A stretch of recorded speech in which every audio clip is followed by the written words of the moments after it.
Pour le domaine et l'image de la fonction, je sais que le domaine sera x inclus n'importe quel nombre réel, sauf que x doit être plus grand ou égal à 0, puisque la, la valeur de x c'est le temps, donc le temps ne peut pas être négatif. Ceci est le domaine théoriquement. Cependant, si on voulait un domaine par rapport à notre situation réelle, donc le domaine va changera puisque le temps, puisque après un montant de temps, tu arrêtes de respirer quand tu meurs. Donc, ceci n'est pas un domaine correct par rapport à la vie réelle.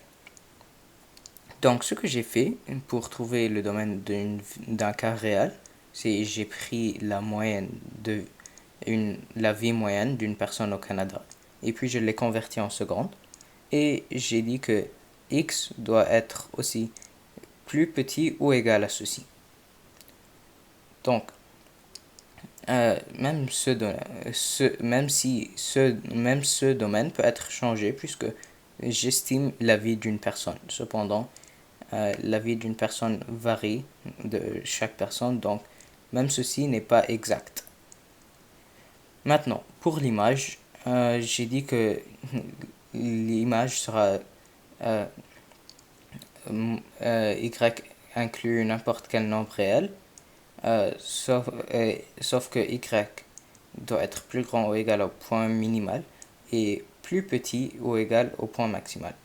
Et comme j'ai dit avant, le point maximal est de 500 millilitres et le point minimal est de négatif 500 millilitres.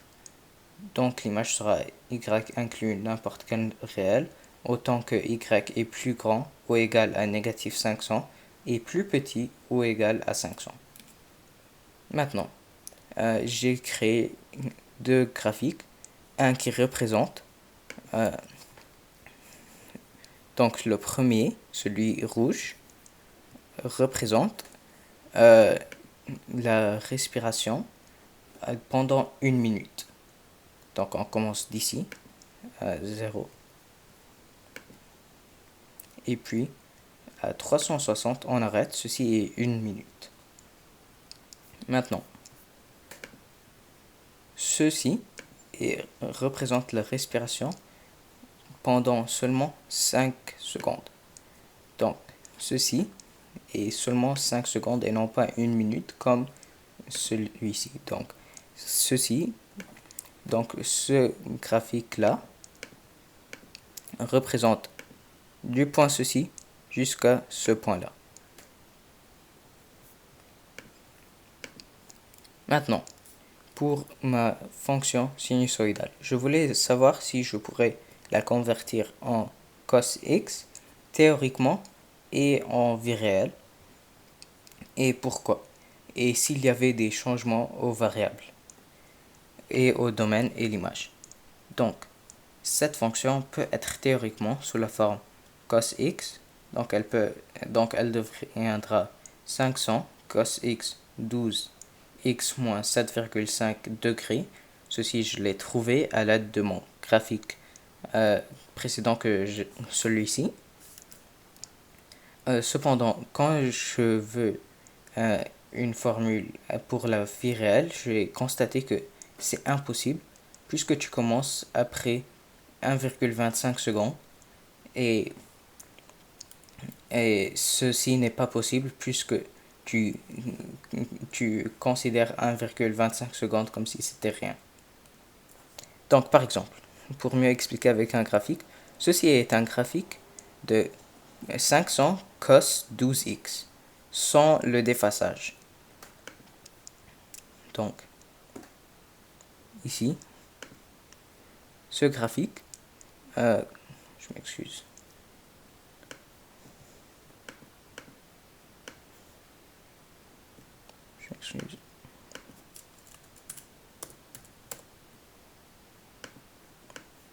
Donc, ce graphique, comme tu vois ici, il commence là, et puis après 30 degrés, il revient à son poids. Donc après 5 secondes, il revient ici. Cependant, si tu regardes à avant, c'est négatif. Mais on ne peut pas considérer les nombres négatifs puisque ceci, c'est par rapport au temps. Et on ne peut pas avoir un temps négatif. Donc, si elle subit une translation de négatif, je m'excuse une seconde, négatif 7,5, ça devient impossible puisque le point qui se trouvait ici a été bougé jusqu'à ici, mais puisqu'on considérait pas ce qui était avant, puisque c'est du temps négatif, on ne peut pas le considérer en ce moment. Donc ceci n'est pas équivalent à quelque chose, donc c'est comme s'il n'existait pas. Donc bien sûr le domaine changera, le domaine deviendra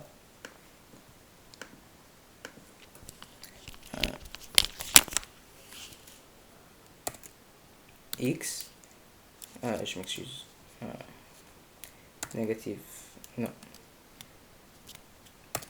0, non, oui, 7,5, puis plus grand ou égal, c'est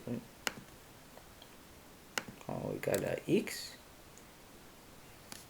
Donc ceci est, puis bien sûr ceci est le domaine théorique. Donc tu vois qu'il y a un montant du temps qui ne se trouve pas ici. Cela est impossible. Donc par exemple pour la valeur 1, il n'y a rien. Donc cela n'est pas possible. C'est pour ça que je dis que cette fonction n'est pas possible. Maintenant, pour les exceptions et le changement dans la fonction. Le point maximal et minimal varie par chaque personne. Ceci est un changement que tu vas trouver avec n'importe qui. Donc l'amplitude aussi va changer par rapport à la personne, puisque 500 millilitres, ceci est seulement une moyenne. C'est différent par rapport à chaque personne. De plus, la fréquence change par personne. Il y a des personnes qui respirent plus que d'autres et des personnes qui respirent moins que d'autres. Par minute, bien sûr. Non seulement ceci, mais l'activité que tu fais pendant change ton rythme et ton patron de respiration et même ta fonction. Par exemple, ici, dans ce graphique, comme tu vois, c'était normal, mais dès que tu commences à courir, le graphique change beaucoup, beaucoup, beaucoup. Donc la fonction va changer complètement si tu fais une différente activité. C'est pour ça que j'avais spécifié avant que c'était la respiration en relaxant, donc sans faire une activité. Donc maintenant, pour revoir mon hypothèse et si elle était bonne ou mauvaise. Puisqu'on commence à aspirer puis expirer, donc la respiration peut être représentée par une fonction sinusoïdale de base de y est égal à cos x. Puisque tu aspires puis tu expires, donc tu commences à un point maximal, puis tu vas vers le bas, donc à un point minimal. Ceci est mon hypothèse.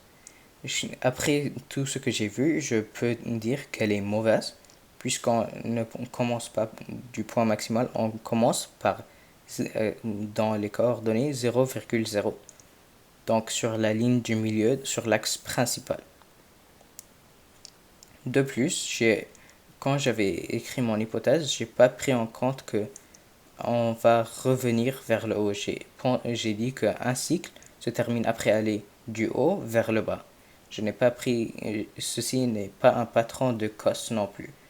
Un patron de cos, c'est qu'on va du haut vers le bas, puis vers le haut encore. Et oui. Donc maintenant, pour la réflexion de ce que j'ai appris. Donc, maintenant je sais que la respiration est représentée par la fonction sinusoïdale de base de y est égal à sin x et non pas cos x.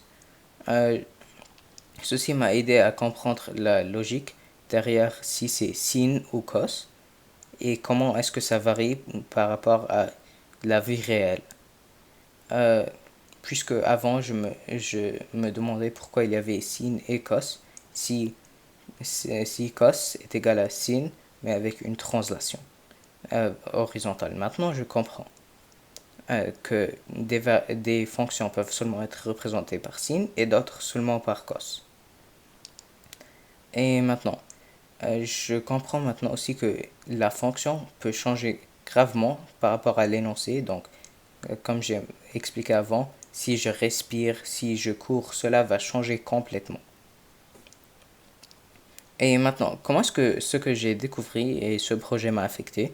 Ben, j'étais vraiment amusé par ce projet car j'ai aimé comprendre mieux par rapport à ceci et voir une situation réelle de notre vraie vie transférée en maths et représentée en maths. J'ai aimé ceci beaucoup, spécialement que c'était une fonction sinusoïdale.